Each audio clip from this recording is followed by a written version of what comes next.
manusia kuat, itu kita jiwa-jiwa yang kuat. Itu kita manusia kuat, itu kita jiwa-jiwa yang kuat. Itu kita manusia kuat, itu kita jiwa-jiwa yang kuat. Itu kita manusia kuat, itu kita jiwa-jiwa yang kuat. Itu kita. Kau bisa patahkan kakiku, patah tanganku, rabut senyumku, hitamkan putihnya hatiku, tapi tidak mimpi-mimpiku.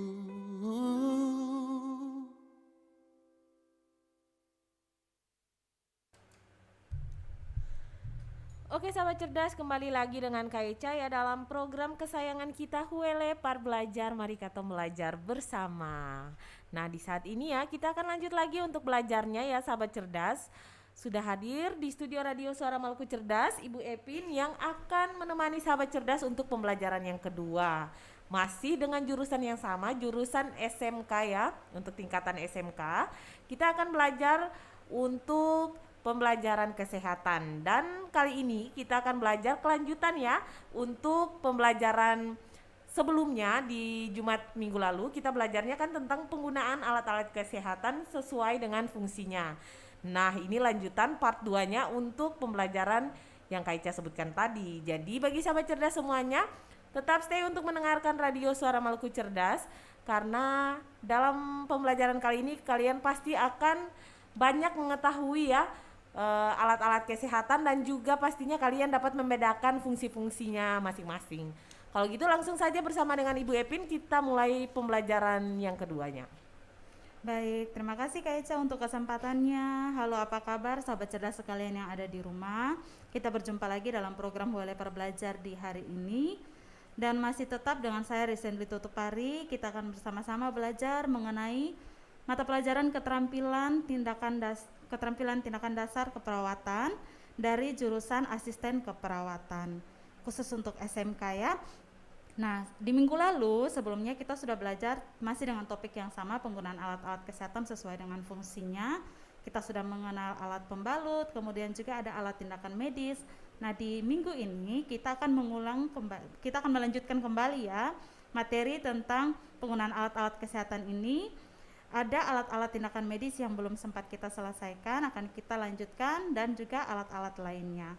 Tetapi sebelum memulai pembelajaran di hari ini, mari selaku umat yang percaya kita sama-sama berdoa menurut kepercayaan dan keyakinan kita masing-masing. Berdoa mulai.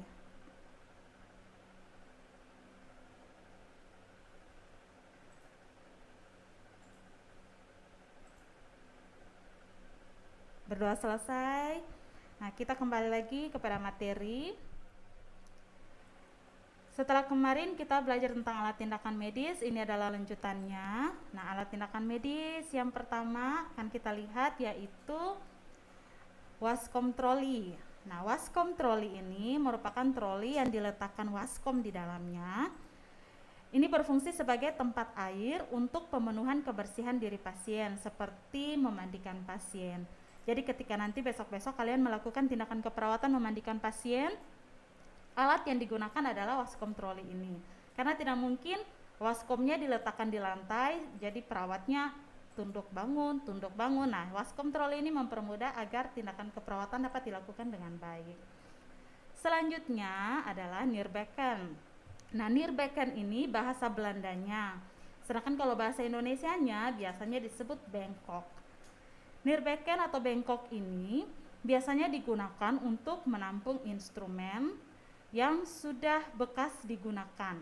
Ya, jadi alat-alat maupun bahan seperti kapas, obat cair, kemudian seperti pasien yang vomit atau muntah, juga sekretnya pasien atau lendirnya pasien, cairan darah. Nah, itu semua yang bekas dikeluarkan oleh pasien atau yang bekas digunakan untuk melakukan tindakan kepada pasien biasanya diletakkan pada bengkok atau nirbeken ini. Selanjutnya adalah korentang. Korentang di dalam bahasa Inggris biasanya disebut dressing forceps. Jadi korentang ini dia masuk dalam kelompok klem sebenarnya juga ya. Nah, korentang biasanya digunakan untuk memegang atau mengambil alat dan bahan medis yang steril supaya tetap terjaga dalam kondisi steril.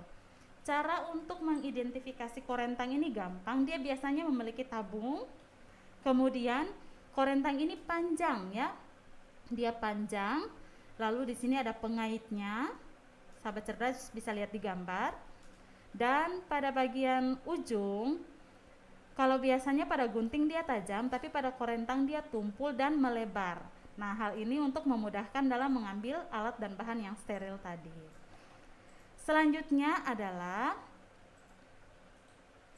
baki instrumen atau dalam bahasa Inggris disebut instrument tray. Baki instrumen ini disebut juga paratus. Dia berfungsi untuk menyimpan alat-alat perawatan yang steril. Jadi misalnya sahabat cerdas melakukan tindakan, contoh perawatan luka. Nah, pinset, kemudian gunting yang steril kalian letakkan di dalam baki instrumen ini. Selesai kalian gunakan, maka diletakkannya di mana? Diletakkannya di nearbacken atau bengkok yang tadi. Jadi segala yang steril ditaruh di baki instrumen, yang sudah tidak steril diletakkan di bengkok. Kita lanjut ya. Nah, yang ini namanya komsputum. Komsputum berfungsi untuk menampung sputum pasien. Sputum artinya dahak ya. Jadi kalau pasien misalnya yang pasien dengan TB, kemudian yang mau dites dahaknya, mau diambil sampel sputumnya untuk dites, biasanya nanti diminta untuk membuang sputum di dalam komsputum ini. Selanjutnya namanya kom multifungsi. Nah, kom multifungsi ini seperti dengan namanya, jadi dia waskom ukuran kecil dan bisa digunakan untuk beberapa fungsi, misalnya meletakkan kasa steril, meletakkan cairan desinfektan. Nah, itu bisa menggunakan kom multifungsi ini. Selanjutnya adalah troli instrumen. Nah, troli instrumen itu berfungsi untuk meletakkan atau membawa peralatan medis. Jadi biasanya dalam melakukan tindakan keperawatan, perawat pasti meletakkan alat dan bahan yang akan digunakan untuk tindakan di troli instrumen ini. Selanjutnya adalah brancard. Nah, brancard itu modelnya seperti ini. Brancard ini biasanya digunakan untuk memindahkan pasien dengan tujuan tertentu, misalnya melakukan diagnostik atau memindahkan pasien dari satu ruangan ke ruangan yang lain, atau misalnya untuk memindahkan pasien dari ambulans menuju ke ruang tindakan. Selanjutnya selain brancard ada juga mattress atau bed. Nah, kalau yang di tampilan di gambar ini biasanya sudah bed yang modern ya. Bed yang modern ini dia sudah disetting sedemikian rupa sehingga bisa diangkat bagian kepalanya atau bagian kakinya, tinggal disetting menggunakan bagian-bagian yang ada di bawahnya ini. Ada juga yang sudah lebih modern, dia sudah otomatis, jadi tinggal tekan tombol seperti bed yang di sebelahnya, tinggal tekan tombol langsung bagian kepalanya terangkat atau bagian kakinya terangkat, tergantung tombol apa yang kita tekan. Selanjutnya adalah autoclave atau dalam bahasa Inggrisnya disebut autoclave. Ya. Autoclave ini digunakan untuk mensterilkan suatu benda atau suatu media. Kalau di minggu kemarin kita belajar tentang autoclave tape atau plaster autoclave, yang dimana itu merupakan indikator untuk mengecek apakah barang yang disterilkan ini sudah mencapai kondisi steril atau belum. Nah, disterilkannya itu melalui mesin autoclave ini. Autoclave ini memiliki kemampuan memanaskan suatu benda hingga mencapai suhu 130 derajat Celcius, sehingga dengan pencapaian suhu tersebut memungkinkan untuk membunuh endospora, yaitu sel resisten yang diproduksi oleh bakteri. Nah, sel ini dia tahan terhadap pemanasan, kekeringan, dan antibiotik, sehingga dia benar-benar harus disterilkan di peralatan khusus, misalnya autoclave ini. Pada gambar ini ada beberapa jenis autoclave. Jadi ketika nanti kalian berhadapan dengan mesinnya, nanti tidak kaget lagi, ini mesinnya namanya apa ya? Nah, kalian sudah melihat ada beberapa model autoclave yang bisa ditemui pada saat kalian berada di rumah sakit ataupun di fasilitas kesehatan lain. Nah, untuk waktu sendiri, waktu sterilisasi di autoclave ini bergantung pada benda atau media yang akan disterilisasi. Apabila objeknya itu tebal dan kemudian banyak, maka membutuhkan waktu tambahan. Karena itu setiap benda yang dimasukkan ke dalam autoclave disertakan dengan autoclave tape atau sebagai indikator untuk mengecek apakah dia sudah mencapai steril ataukah belum. Selanjutnya yaitu tromol. Nah, tromol ini berbentuknya seperti termos begini ya. Ini untuk menyimpan kasa. Selain tromol, alat tindakan medis lainnya handscoon. Ya, semua orang pasti sudah tahu handscoon, apalagi dengan adanya pandemi COVID-19 ini. Orang beramai-ramai membeli handscoon di tempat-tempat penjualan juga. Kasir-kasir juga banyak juga menggunakan handscoon.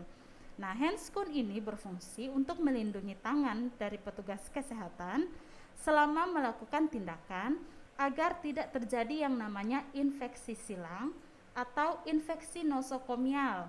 Infeksi nosokomial ini biasanya infeksi yang didapatkan dari misalnya dari pasien kepada perawat atau dari perawat kepada pasien.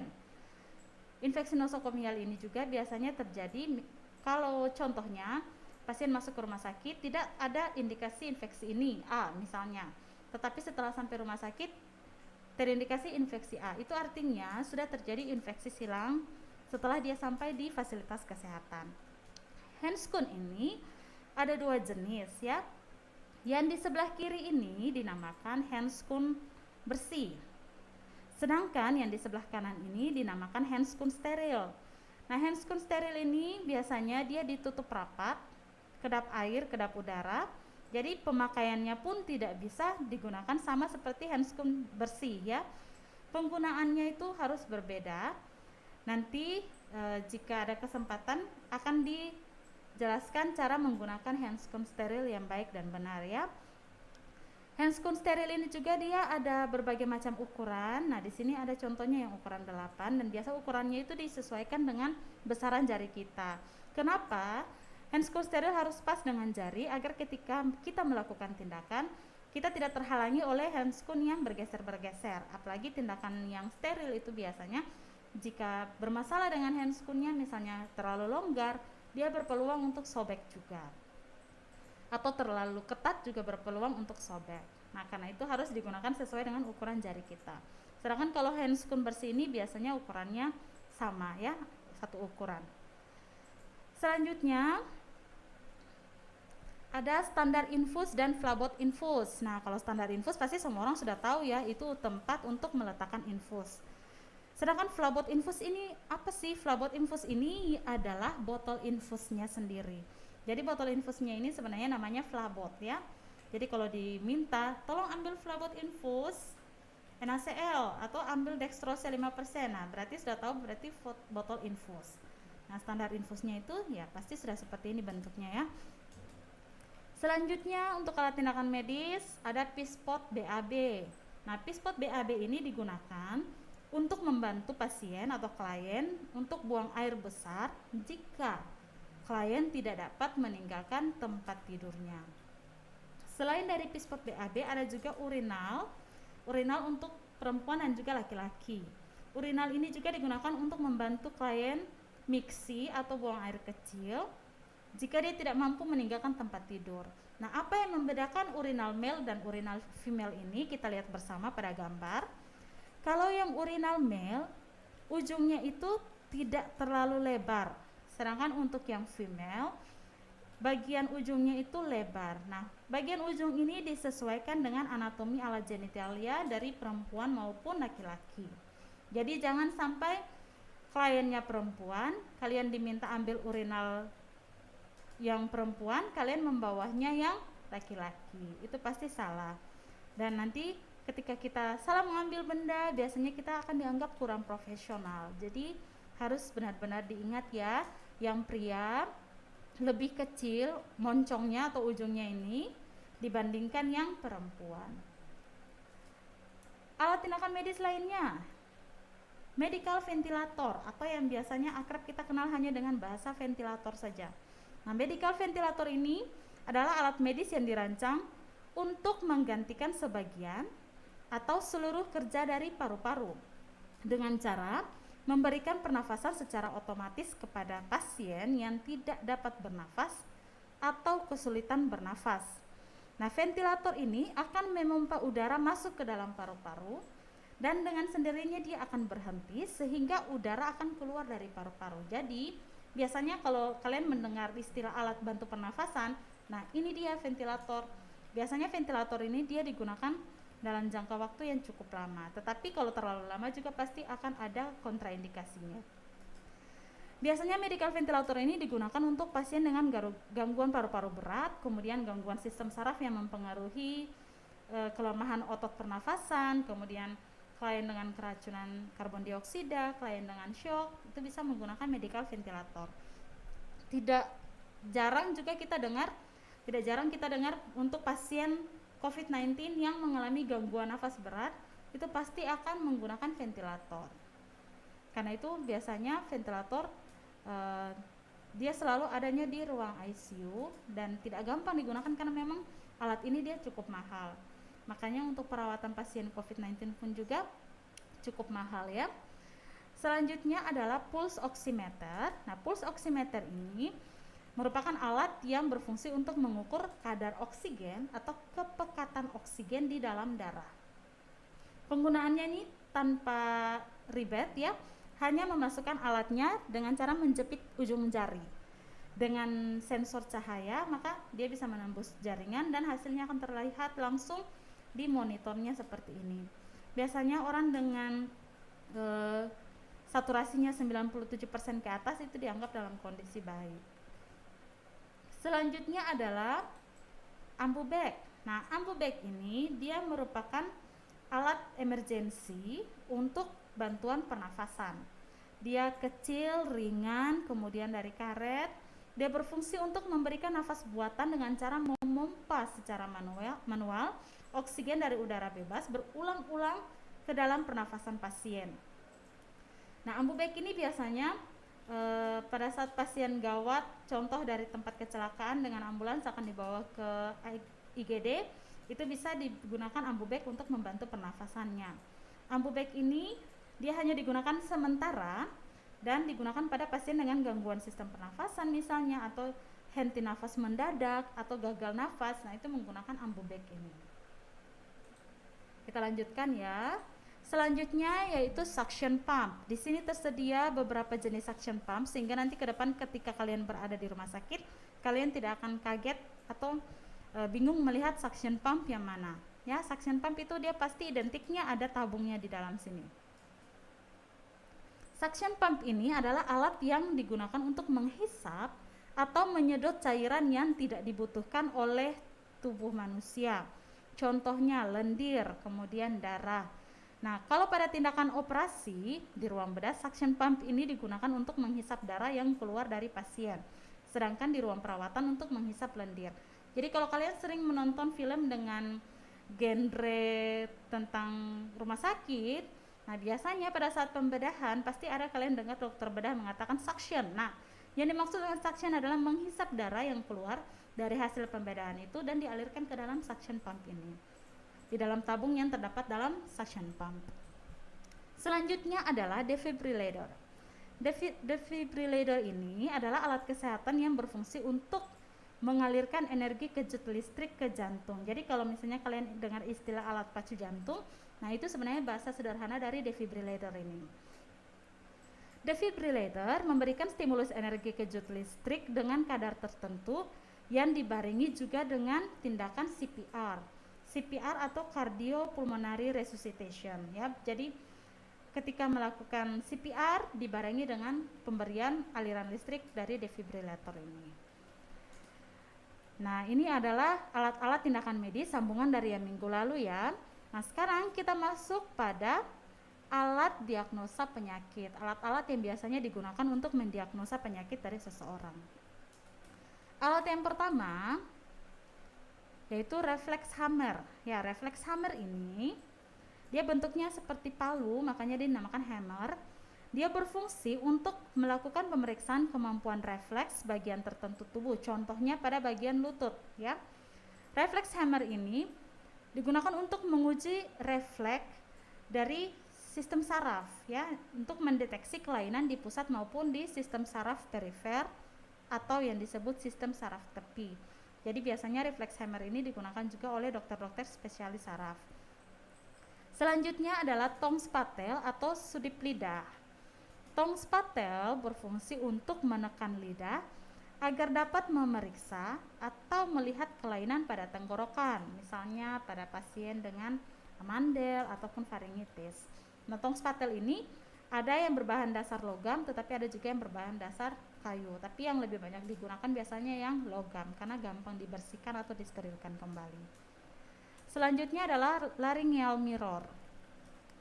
Sesuai dengan namanya, mirror berarti kaca ya. Jadi nanti alat ini dimasukkan ke dalam tenggorokan untuk memeriksa dan melihat keadaan dalam mulut atau dalam tenggorokan. Selanjutnya adalah, nah ini termometer ya, atau clinical thermometer. Sudah pasti kita ketahui bahwa termometer ini berfungsi untuk mengukur suhu tubuh badan. Nah, termometer ada yang air raksa dan ada yang digital. Termometer sendiri dibagi berdasarkan tempatnya ya, tempat di mana termometer itu ditempatkan untuk mengukur suhu tubuh badannya. Yang pertama, termometer aksila. Sesuai dengan namanya, berarti termometer ini diletakkan di area aksila atau area ketiak. Selanjutnya adalah termometer oral. Termometer ini diletakkan di dalam mulut. Kemudian termometer rektal diletakkan pada anus. Nah, kalau dilihat sepintas nih ya, sahabat cerdas di rumah, termometer oral dan termometer rektal ini hampir mirip. Nah, apa yang membedakannya? Yang membedakannya itu pada bagian ujung besinya ini. Kalau pada termometer rektal dia lebih pendek dibandingkan pada termometer oral. Jadi nanti kalau ke depannya kalian diminta mengambil termometer oral, kalian bisa membedakannya dari termometer rektal dengan cara melihat bagian ujung besinya ini. Oral punya lebih panjang dibandingkan yang rektal. Sedangkan untuk aksila dia lebih lebar. Jadi gampang ya, sudah bisa membedakan termometer aksila, oral dan juga rektal. Selain itu ada juga satu termometer, yaitu termometer oftal. Sesuai dengan namanya, maka digunakan pada daerah telinga. Biasanya termometer oftal ini dia dalam bentuk digital. Termometer yang lain juga sudah ada dalam bentuk digitalnya. Nah, kalau untuk termometer air raksa biasanya hasilnya lebih akurat karena dia tidak dipengaruhi oleh kekuatan baterai misalnya atau mesin di dalam termometer digital. Nah, satu termometer yang belakangan ini sering sekali kita lihat, sebenarnya sudah penggunaannya sudah lama, tetapi lebih sering ketika ada pandemi COVID-19, yaitu termometer infrared dengan memanfaatkan infrared. Jadi biasanya disebut juga termometer gun atau termometer tembak. Ya, ini untuk clinical thermometer yang biasanya digunakan. Jadi kalian sudah bisa membedakan ya masing-masing termometer aksila, oral, rektal, oftal dan juga yang infrared. Selanjutnya adalah alat yang selalu digunakan dalam setiap pemeriksaan, yaitu stetoskop. Nah, stetoskop ini adalah alat medis yang fungsinya tidak hanya untuk mendengar suara detak jantung, tetapi juga bisa untuk mendengarkan suara organ lain yang berada dalam tubuh. Misalnya pada organ-organ pencernaan ataupun pada organ paru-paru. Stetoskop ini memiliki beberapa bagian ya, ingin saya jelaskan di sini biar semuanya bisa tahu, sahabat cerdas di rumah juga bisa tahu stetoskop ini terdiri dari bagian-bagian apa saja. Yang paling pertama, bagian yang dipasangkan pada telinga pendengarnya, penggunanya itu disebut ear tips ya. Ear tips ini menjadi pintu keluar suara yang didengar dari dalam organ tubuh termasuk dada menuju ke penggunanya. Ear tips ini biasanya dibuat dari silikon ataupun dari karet dengan bentuk yang dirancang sedemikian rupa sehingga pas di telinga dan mencegah jangan sampai ada suara lain yang ikut masuk selain daripada suara detak jantung atau suara organ yang ingin kita dengarkan dari pasien. Selanjutnya, bagian yang besi dan panjang ini disebut ear tube. Nah, ear tube ini juga berfungsi untuk menghantarkan suara ke kedua telinga penggunanya. Dan bagian yang karet ini disebut tubing. Ini untuk menjaga dan mentransfer frekuensi suara yang ditangkap oleh diafragma menuju ke ear tips. Selanjutnya, nah bagian yang datar dan lebar ini disebut sebagai diafragma atau kepala stetoskop ya. Nah, diafragma ini berfungsi untuk mendengarkan suara dengan frekuensi yang lebih tinggi, seperti bunyi jantung ya. Sedangkan untuk bagian yang satunya lagi, ini disebut bell. Nah, bagian ini dia lebih kecil daripada diafragma, sekalipun kecil tapi fungsinya besar karena dia bisa mendengarkan suara sampai dengan yang frekuensinya rendah. Jadi ini adalah beberapa bagian dari stetoskop yang saya rasa perlu untuk sahabat cerdas tahu, agar ketika nantinya kalian praktek dan kemudian kalian diminta untuk memeriksa dengan diafragma ataupun dengan bel, kalian sudah tahu diafragmanya yang mana, belnya yang mana. Jangan sampai pada saat pemeriksaan diharuskan menggunakan bel, kalian malah menggunakan diafragma sehingga tidak mampu menangkap suara yang akan kalian dengarkan. Ya, ini untuk stetoskop. Selanjutnya alat yang paling sering kita temui juga yaitu sphygmomanometer. Sphygmomanometer ini bahasa sehari-harinya kita kenal dengan tensimeter ya. Jadi sebenarnya namanya itu sphygmomanometer, tetapi dalam bahasa sehari-hari kita lebih kenal dengan tensimeter itu. Fungsinya untuk mengukur tekanan darah, dan sphygmomanometer ini terbagi menjadi 3 jenis, yaitu yang pertama tensimeter air raksa, kemudian yang kedua tensimeter aneroid, dan yang ketiga adalah tensimeter digital.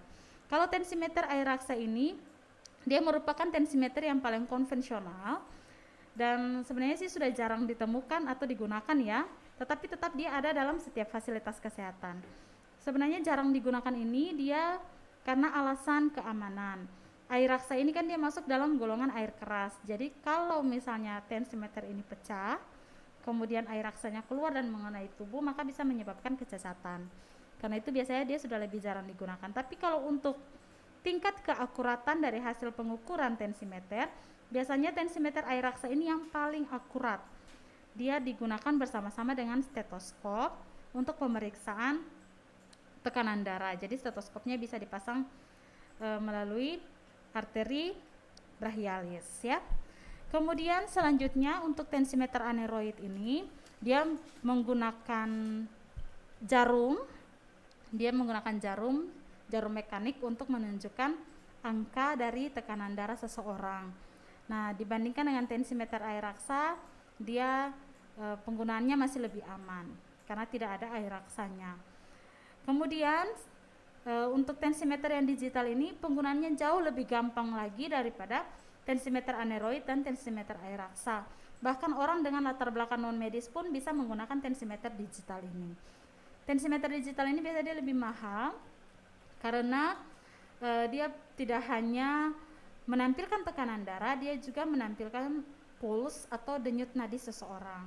Dan penggunaannya pun hanya sederhana, cukup tekan start dan kemudian tekan stop untuk mematikan mesin tensimeternya. Selanjutnya, selain sphygmomanometer ini, kita akan lihat yaitu spekulum ya. Spekulum ini adalah alat medis untuk menyelidiki lubang tubuh dengan bentuk yang tergantung pada lubang tempat di mana ia dirancang ya. Jadi spekulum ini yang pertama dia terbagi menjadi 4. Yang pertama itu spekulum nasal.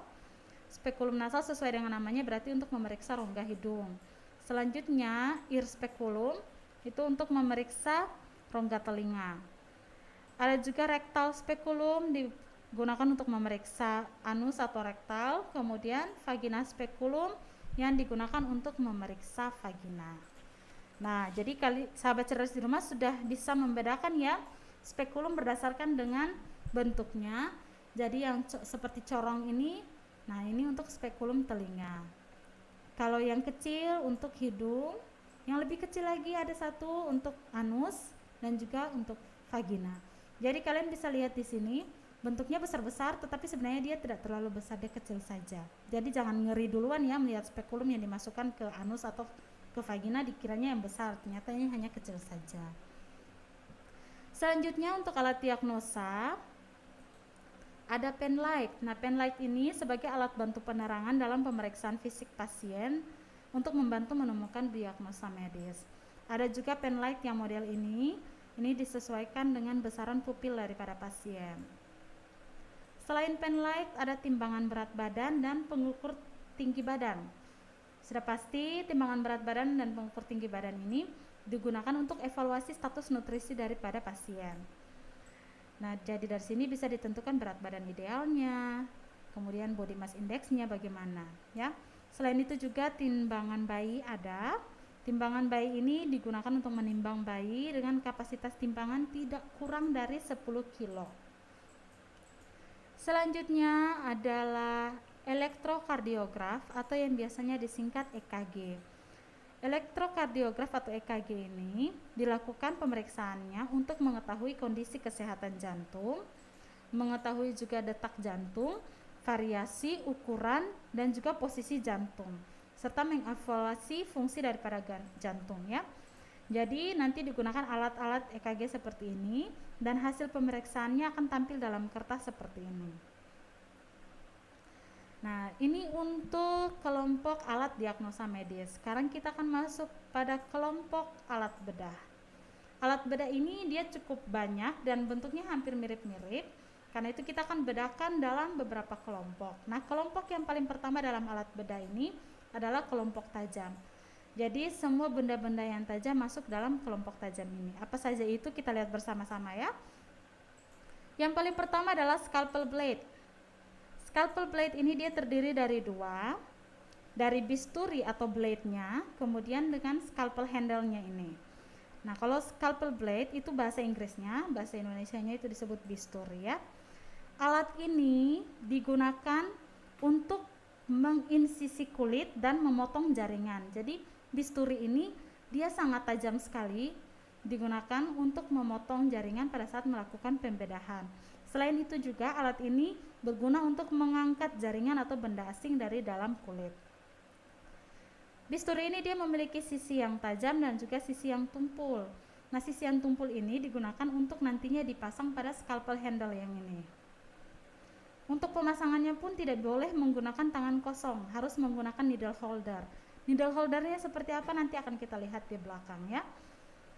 Nanti jadi dipegang dari bagian yang tumpul ini, kemudian dipasang pada scalpel handle sampai terdengar bunyi seperti terkunci, klik seperti itu. Nah, itu artinya bisturinya sudah terpasang dengan baik pada bagian scalpel handle-nya. Selanjutnya kita masuk pada kelompok tajam yaitu gunting. Gunting ini pun terbagi atas beberapa, harus bisa dibedakan, jangan sampai kita mengambil gunting yang salah, ya.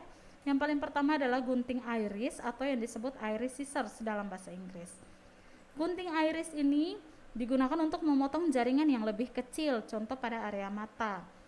Nah, dia memiliki mata pisau yang lebih pendek dan kecil dibandingkan gunting yang lain. Nah, gunting yang lainnya itu seperti apa? Nah, ini. Gunting ini disebut Metsenbaum, itu dalam bahasa Belanda, atau dalam bahasa Inggrisnya disebut dissecting scissors, atau dalam bahasa Indonesianya disebut gunting jaringan. Yang membedakan gunting jaringan dengan gunting iris ini adalah pada mata pisaunya ini. Kalau gunting jaringan dia lebih panjang dibandingkan gunting iris, dan gunting iris ini dia lebih kecil. Gunting jaringan ini biasanya digunakan untuk membuka jaringan, membebaskan tumor kecil dari jaringan sekitarnya, atau untuk eksplorasi dan merapikan luka. Selain gunting iris dan Metsenbaum, ada juga gunting Mayo. Gunting Mayo ini biasanya digunakan dalam pembedahan, misalnya untuk memotong benang. Contohnya seperti itu pada saat pembedahannya. Gunting yang lainnya adalah gunting epis. Gunting epis ini digunakan untuk melakukan tindakan episiotomi, yaitu melebarkan jalan lahir sehingga mempermudah proses persalinan. Selain gunting epis, ada juga gunting perban yang digunakan untuk memotong perban, kasa ataupun plester. Jika dilihat sepintas, gunting epis dan gunting perban ini sangat mirip. Tapi jika dilihat dengan teliti pada bagian ujungnya ini ada perbedaan. Nah, kalau gunting perban biasanya dia tidak sampai, sisi yang satunya itu tidak sampai ujung. Jadi ada bagian yang mengganjal di sini, ya. Nah, tidak sampai ujung, fungsinya agar kalau pada saat menggunting kasa ataupun plester, tidak sampai melukai dari tangan pengguntingnya atau dari tangan tenaga kesehatannya sendiri. Nah, satu lagi dari kelompok tajam yaitu Hacknail atau yang disebut sebagai jarum jahit ya. Jarum jahit ini juga dia berfungsi untuk menjahit luka pasien. Dia ada 2 jenis. Kalau diperhatikan dengan teliti, di sini ada bagian yang bulat, ada bagian yang ujungnya segitiga pada Hacknail ini. Untuk yang bagian segitiga ini digunakan untuk menjahit jaringan kulit ya, terutama supaya dia lebih tajam dan cepat masuk, dia tidak melukai area di samping. Sedangkan untuk bagian yang bulat ini biasanya digunakan untuk menjahit muskulo atau yang disebut juga otot. Nah, dari kelompok tajam kita berpindah ke kelompok penjepit. Kelompok penjepit ini biasanya disebut juga dengan istilah clamp atau dalam bahasa Inggrisnya disebut forceps. Nah, kelompok penjepit yang paling pertama adalah clamp arteri atau arteri forceps atau yang disebut hemostat clamp. Sesuai dengan namanya, berarti clamp ini digunakan untuk menjepit pembuluh darah guna menghentikan pendarahan. Jadi dia hanya menghentikan pendarahan sementara pada saat misalnya dilakukan pembedahan. Clamp arteri ini dia memiliki gerigi kecil di dalamnya, ujungnya tumpul, tapi ada juga yang agak sedikit tajam tapi tetap tumpul untuk yang bengkok. Jadi dia tersedia dalam yang lurus dan juga ada yang bengkok untuk clamp arteri. Selanjutnya adalah clamp Kocher. Clamp Kocher ini bentuknya sama dengan clamp arteri. Ada yang lurus, kemudian ada yang bengkok. Yang membedakannya dengan clamp arteri adalah Kocher ini pada bagian mata pisaunya ini dia lebih panjang dibandingkan clamp arteri dan memiliki gigi. Jadi ada gigi di ujungnya ini yang berfungsi untuk menjepit jaringan, terutama agar jaringan tidak meleset dari clamp. Kocher ini juga sering digunakan untuk memecah ketuban pada saat menjelang proses persalinannya atau dalam proses partus. Selanjutnya adalah alis forceps atau clamp alis. Nah, bagian ujungnya ini agak sedikit bergerigi tapi tumpul, tidak tajam ya. Alis forceps atau clamp alis ini digunakan untuk menjepit jaringan yang halus atau menjepit tumor-tumor kecil ya. Jadi biasanya menggunakan alis forceps. Ada juga towel forceps atau duct clamp. Nah, duct clamp sesuai dengan namanya berarti digunakan untuk menjepit duct atau kain operasi agar kain operasinya tidak bergeser, karena kalau kain operasi bergeser berarti letak operasinya juga nanti akan terpengaruh karena tertutup oleh duct clamp ini, tertutup oleh duct ya. Jadi harus ditahan dengan duct clamp. Selanjutnya adalah Babcock clamp atau clamp Babcock ini. Dia bentuknya hampir mirip seperti alis forceps ya, bedanya dia ada lubang, kemudian dia tidak ada gerigi, jadi dia tumpul. Nah, Babcock clamp ini biasanya digunakan untuk menjepit tumor yang agak besar dan rapuh. Nah, ini dari kelompok penjepit. Sekarang kita pindah ke kelompok pemegang atau kelompok holding. Nah, dalam kelompok pemegang ini kita kenal ada pinset anatomis, pinset chirurgis, pinset serpihan, dan needle holder. Nah, pinset anatomis ini biasanya kalau dalam bahasa Inggris disebut thumb forceps atau dissecting forceps. Pinset anatomis berfungsi untuk memegang jaringan halus seperti usus, peritoneum, dan juga organ-organ, dan juga bisa digunakan untuk memegang kasar sewaktu menekan luka. Sedangkan untuk pinset chirurgis ini dia berfungsi untuk memegang jaringan yang kasar seperti kulit, tulang, kemudian yang memerlukan sedikit tekanan untuk memegang jaringannya. Karena kenapa? Bedanya pinset anatomis dan pinset chirurgis ini, yang anatomis ujungnya tumpul, sedangkan pinset chirurgis ini ujungnya memiliki gigi. Dia mirip seperti clamp Kocher yang tadi kita sudah lihat. Nah, kalau clamp Kocher ada pegangannya, kalau yang pinset chirurgis ini tidak pakai pegangan lubang lagi karena dia langsung digunakan dengan cara dijepit. Dia digunakan untuk memegang jaringan yang kasar, contohnya kulit ataupun tulang. Sedangkan yang di sampingnya ini adalah pinset serpihan atau dalam bahasa Inggris disebut splinter forceps. Nah, fungsinya untuk mengangkat benda asing atau serpihan dalam jaringan tubuh seperti duri, jarum, atau serpihan besi. Jadi yang membedakannya dari pinset anatomis, pinset serpihan ini ujungnya runcing dan datar. Kalau anatomis dia lebih tumpul dibandingkan yang pinset serpihan. Nah, selanjutnya adalah needle holder. Needle holder ini seperti yang tadi ketika kita bahas head knot, ketika menjahit digunakan juga needle holder. Ya, jadi dia digunakan untuk menjepit jarum jahit. Selain itu, needle holder ini juga seperti yang kita bahas tadi di awal, dia digunakan untuk memasang bisturi atau blade pada scalpel handle. Kita terlewat sedikit ya, tapi akan saya jelaskan sedikit kepada sahabat cerdas. Nah, kalau dulunya biasanya scalpel blade itu dia jadi satu antara bisturinya dengan handle-nya, tapi kalau sekarang dia bisturinya sudah yang disposable, jadi sehabis digunakan langsung dibuang, diganti dengan yang baru. Nah, kalau kelompok yang paling terakhir dalam alat bedah yaitu kelompok penarik atau yang disebut retraktor. Retraktor ini fungsinya untuk menguatkan luka atau menarik luka bagian insisi ke arah yang berlawanan agar mempermudah mengakses area yang akan dibedah. Retraktor ini ada yang jenisnya Voltman, middle draft, kemudian Langenbeck. Jadi sahabat cerdas tidak perlu harus mengingat semuanya. Yang penting kalian lihat bahwa bentukannya seperti ini disebut sebagai retraktor atau penarik atau menguatkan luka. Jadi misalnya pada saat bedah jantung yang pasti dibelah adalah bagian dada. Nah, untuk mempermudah akses ke bagian jantung, maka digunakanlah retraktor ini untuk menarik kedua sisinya agar membuka sehingga dapat lebih gampang untuk mengakses jantung yang akan dibedah nanti.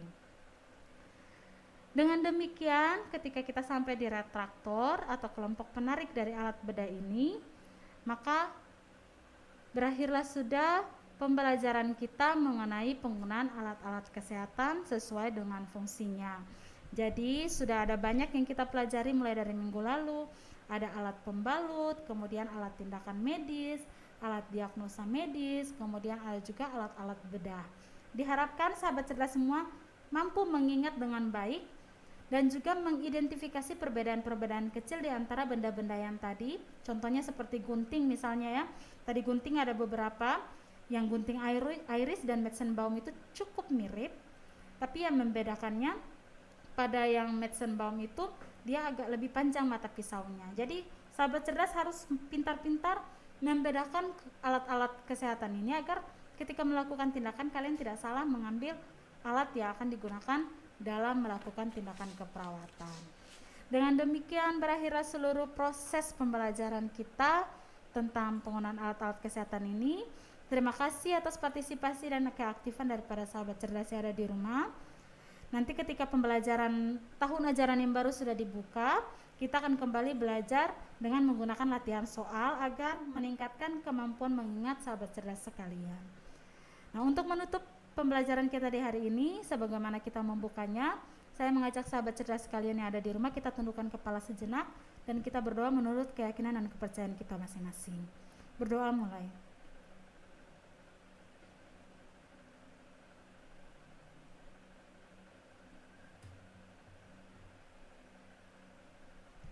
Berdoa selesai, ya saya kembalikan kepada Kak Eca. Oke sahabat cerdas, nah itu tadi ya lengkap sudah Ibu Epin membahas tentang perlengkapan alat-alat kesehatan dan juga fungsi dari masing-masing alat-alat kesehatan ya. Semoga bermanfaat bagi sahabat cerdas semuanya yang menimba ilmu pada jurusan kesehatan. Dan semoga dapat bermanfaat pada saat nanti pelaksanaan prakteknya di lapangan. Kalian dapat menggunakan alat-alat kesehatannya sesuai dengan fungsi-fungsi yang sudah oleh Ibu Epin jelaskan tadi ya. Dan terima kasih banyak Ibu Epin sudah boleh hadir di studio Radio Suara Maluku Cerdas. Dan pastinya Ibu Epin akan ada lagi bagi sahabat cerdas semuanya di Jumat minggu depan. Untuk itu bagi sahabat cerdas semuanya tetap setia untuk mendengarkan, apalagi kalau ingin mengetahui tentang pembelajaran kesehatan. Nah, di hari Jumat pastinya itu Kak Eca pastikan bagi sahabat cerdas semuanya, kalian dapat memperoleh pembelajaran kesehatan yang akan diberikan langsung oleh guru kita Ibu Epin. Oke sahabat cerdas, tak terasa ya sudah 2 jam Kak Eca temenin sahabat cerdas semuanya bersama dengan Ibu Boya. Tadi kita sudah boleh belajar tentang matematika untuk SMK dan dilanjutkan dengan Ibu Epin yang baru saja selesai. Semoga ya pembelajaran di hari ini bermanfaat bagi sahabat cerdas semuanya, dan Kak Eca selalu mengingatkan bagi sahabat cerdas semuanya untuk tetap jaga kondisi kalian. Jangan sampai kalian sakit ya. Harus banyak-banyak makan makanan yang sehat, minum vitamin itu juga perlu. Dan kalau mau keluar rumah jangan sampai kalian melupakan untuk menggunakan masker. Dan pastinya jangan lupa juga membawa hand sanitizer kalau tidak sempat untuk mencuci tangan ya. Oke sahabat cerdas, Kak Eca dan Ibu Epin pamit di saat ini. Sampai baku dapa ya di esok hari kita akan ada dalam pembelajaran PAUD. Jadi yang ingin belajar PAUD bisa stay di esok hari dari pukul 10 sampai pukul 12 waktu Indonesia Timur. Kak Eca dan Ibu Epin pamit, sampai baku dapa di esok hari, Ibu Epinnya di minggu depan hari Jumat. Salam Maluku cerdas dan Amato. Satu lagu terakhir Kak Eca puterin bagi sahabat cerdas semuanya. Lagu dari Ran featuring Yura Yunita, Melawan Dunia. Selamat mendengarkan dan semoga terhibur.